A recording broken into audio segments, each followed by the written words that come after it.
Salut, c'est No Terror in the Bank pour BGP Music Live.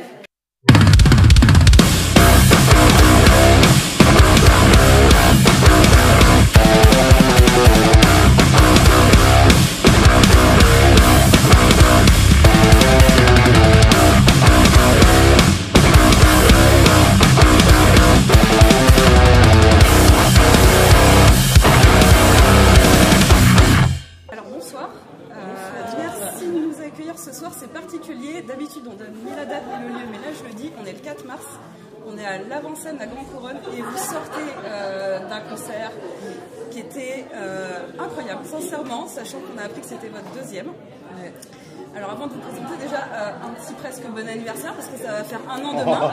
Et puis c'est l'anniversaire de en plus on a les deux. Alors donc un total bon anniversaire. Donc merci. On vous connaît nous sur BGP depuis le mois d'avril de l'année dernière. On l'avait chroniqué à la sortie de cet album. Et donc là on vient de voir en live. Donc déjà première impression après le live.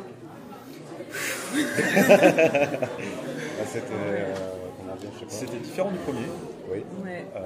C'était très confortable en fait. Il y avait beaucoup de confort. Ouais. C'était plus confort parce que le premier, il y avait d'autres groupes, donc le changement des plateaux s'est fait très vite, comme dans tous les festivals et tout ça. Et donc là, par contre, on a pu s'installer dès hier. Donc c'était quand même plus humain. Ouais, en ce sens-là, c'est que le premier, on venait de construire un petit peu la ligne rouge, le fil conducteur.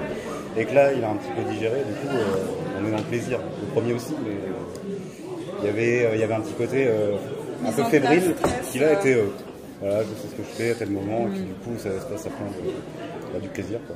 Oui, il y a d'autres dates à venir, parce que là, c'est votre deuxième live. Vous avez des choses que vous pouvez déjà annoncer ou en ce moment c'est un peu juste pour, Oui, il y a une date qu'on va partager avec un groupe qui s'appelle Scarif. Ce sera Ponto de Mer. Le 2 avril, il me semble. Oui, alors tous vos auditeurs téléspectateurs ne connaissent pas forcément, c'est à 50 km d'ici. C'est vers Caen, voilà, et puis c'est une salle qui s'appelle l'Echo. D'accord, on redonnera de toute façon les dates. Et puis après, alors en fait, on a été programmé dans 2 festivals, mais ils n'ont pas encore annoncé la prog. D'accord, si vous voulez, oui, donc, on peut pas les annoncer. On va pas spoiler. Mais je peux vous dire les dates, ce sera c'est le 11 juin. 11 juin et 16 donc, juillet. Allez, on va dire que c'est près d'Évreux le 11 juin. Ah, d'accord. Et le 16 juillet, près de Granville, dans le Cotentin. Près de la mer. Nickel pour les vacances, on peut passer vous voir, on le recommande. Je reviens un tout petit peu en arrière, pour ceux qui n'auraient pas lu la chronique, et c'est mal, il faut aller la lire. Donc vous êtes formé en 2019. En mars 2019, vous avez sorti l'album, on l'a dit, il y a un an, pile. Avant l'album, il y a eu un single qui est sorti très vite en 2019. Et c'est autour de ça ma première question. Il sonne vraiment hyper différemment de ce que vous avez sorti après. Est-ce qu'il y a eu soit des changements de line-up, soit une autre manière de travailler entre le premier single et l'album? C'est le calme avant la tempête. C'est ça. Comme le nom du groupe. C'est ça, ouais. Exactement, ouais. Vous étiez sur la même config? Non, au départ, non. Il y avait Alexis, moi et peut-être Brice, il me semble. Et au départ, on était 3 et c'est plus tard que du coup Clem, Romain et Étienne nous ont rejoints. Et en fait, le concept de l'album s'est créé au fur et à mesure. Ça s'est fait assez instinctivement en fait. Voilà. On voulait vraiment donner le côté musique de film au côté métal, quoi, et ça s'est fait comme ça, quoi. Oui, effectivement, hein, vous le dites, vous êtes dans du métal cinématographique. On sait que le nom du groupe vient Hitchcock en général. Effectivement, même dans les textes, dans la musique. On passe de très doux à très métal. Donc pour ceux qui ne vous connaissent pas, effectivement, quand on fouille, vous avez tous quasiment des formations dans des musiques aussi un peu différentes. Ouais. Le jazz, on l'entend tout de suite. Il y a du rock électro pour certains, il y a du blues, il y a du hip-hop. Du coup, comment vous est venue l'idée de transcender ça autour du métal, qui est quand même le central? Bonne question. Merci. Disons qu'il y a eu un avant, c'est-à-dire la création elle est quand même vraiment partie de beaucoup de Sophia, Alexis, aussi.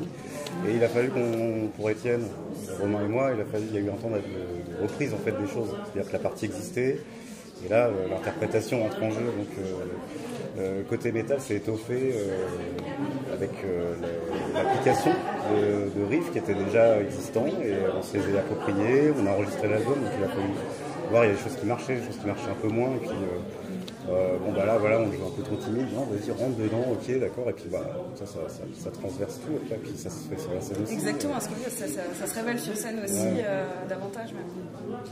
Je sais pas si ça répond à la question. Si, complètement. Mais de toute façon, vu que ça se ressent dans la musique, hein, le côté horizon très différent, génération un peu aussi différente. Ça ressort. Trois générations différentes. Ouais, il y a ça aussi. Ouais. C'est vrai que du coup, il n'y a pas les mêmes références. Les mêmes références, effectivement. Ouais.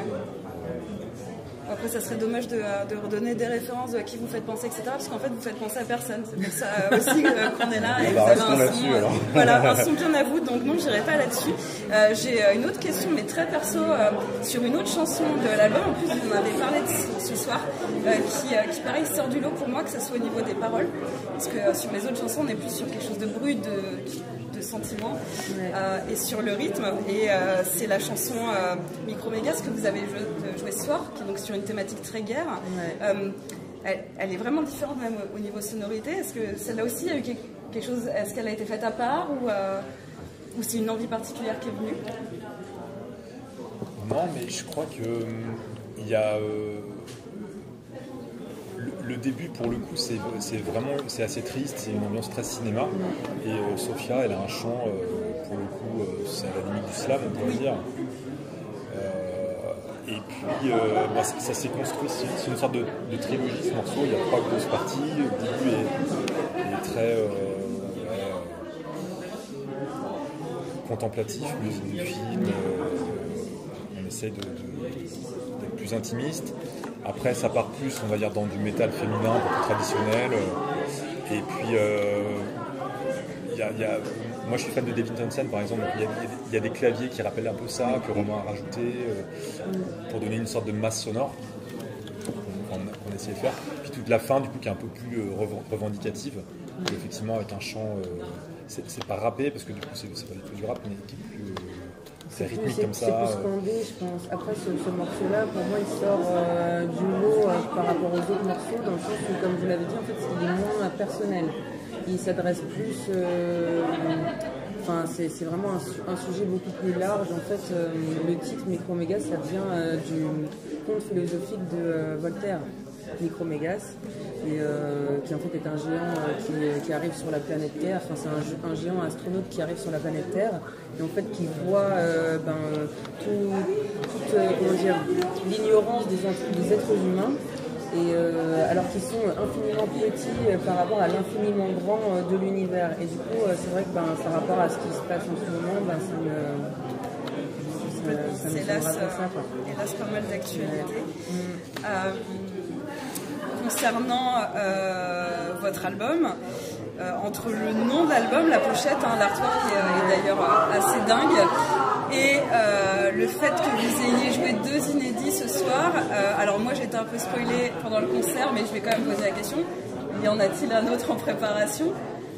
Oui, bien sûr. Puis, on a de la chance parce qu'on a eu une aide régionale qui s'appelle le GO, en fait, qui est un dispositif d'aide conséquent pour les groupes. Et du coup, on a le budget pour voir ça sereinement. Et puis, donc, du coup, là, on a 5-6 titres maquettés. D'accord. Là, on en a joué 2 parce que voilà. Parce que ça, voilà, on s'impatiente un peu aussi. Ils sont là, ils sont prêts, un peu bon, voilà. Et puis ça fait du bien en fait parce que c'était le test. Oui, on n'aurait rien dit. Si les gens disent pas ouais celui-là et celui-là ils sont bizarres par rapport au reste, du coup là ça prouve qu'en fait ça reste en cohérence avec les autres titres qui finalement ont été composés un peu de l'autre manière, parce que là c'est 2 titres qui ont été composés à 6. Alors que les autres étaient de A à Z. Voilà. Pour la plupart, c'était vous 2 et là, sincèrement, en termes de le dernier est dingue. Et c'est clairement un morceau de live et il est encore plus. En fait, le dernier, au début du morceau, on fait tous. Ah ouais, mais et on joue, et puis après, à la fin, c'est bon, voilà, c'est fait. Personne ne respire. Pour une grande part, c'est Romain Greff, le claviériste, il a ramené beaucoup. Dans ce morceau-là, c'est beaucoup de lui. pour ça qu'il y a des envolées de piano dans tous les sens. Ça fait vraiment morceau de fin de live. Il y a le meilleur de vous-même dans le morceau à la fin. C'est assez. C'est le plus rapide en fait. Oui, aussi. On lâche tout sur celui-là, sauf que du coup, c'est celui qui demande presque plus de précision chacun d'entre nous. Mais c'était une belle. En fait, on a pas mal.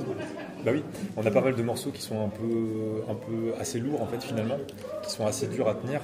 Et donc on peut pas jouer un morceau comme ça au milieu parce que sinon après c'est très dur de revenir à des choses lentes en fait. Parce qu'en fait, techniquement on joue au clic, il y avait pas mal de choses. Enfin c'est assez technique, mais c'est ça qui est dur en fait. Ce morceau-là, on l'a mis à la fin parce que sinon c'est. Ouais, à la fin, non, mais il marche bien sur une fin.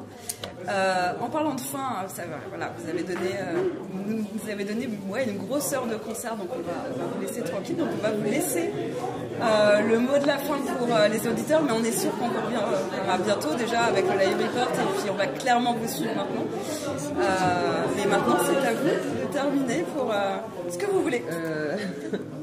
On va venir vous voir, on va faire 2 heures de route la prochaine avec fois. Avec plaisir, on a le studio PGP, si vous voulez faire un petit live une fois dedans, ça sera avec plaisir. On va faire un unplugged.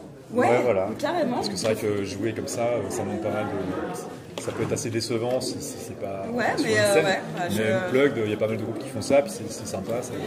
Carrément. Ça, bien sûr, on peut faire. En fait, voilà, le mot de la fin, c'est vous nous faites... Rendez-vous pour un unplugged prochainement. Une promesse d'un live à Villiers dans le 94. Mon boss va être très content, coucou Ben. Merci à vous, vraiment, merci. Ça a été un plaisir pour le live et l'interview, et puis plein de bonnes choses parce que on sent que ça va le faire. Yes. Merci, à bientôt. Merci à vous. Yes.